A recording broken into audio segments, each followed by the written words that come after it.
If your iPhone 17 is not receiving AirDrop files, a few quick checks can usually fix the problem instantly. Here's how to fix AirDrop not receiving files on your iPhone 17 in the fastest way possible. Start by enabling Wi-Fi and Bluetooth. AirDrop will not work unless both radios are turned on.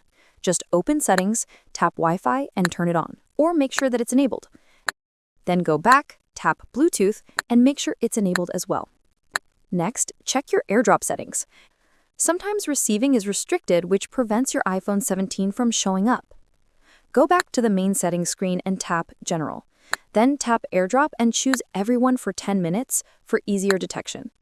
After that, make sure you are within range. AirDrop only works at short distances, so staying close improves detection and helps files transfer smoothly on your iPhone 17. Simply move your devices closer until AirDrop appears. Then, restart your iPhone. A quick reboot clears temporary glitches that may interfere with AirDrop on your iPhone 17. Swipe down from the top right corner, tap the power icon, and slide the slider to turn off the device. After a few seconds, hold the side key to power it up. If the problem persists, then reset the network settings. This refreshes all wireless connections that may be blocking AirDrop on your iPhone 17. Open Settings and tap General.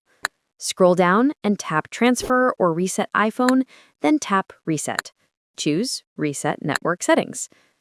If this helped you fix AirDrop not receiving files on your iPhone 17, give it a like or watch another video to learn more useful iPhone tips.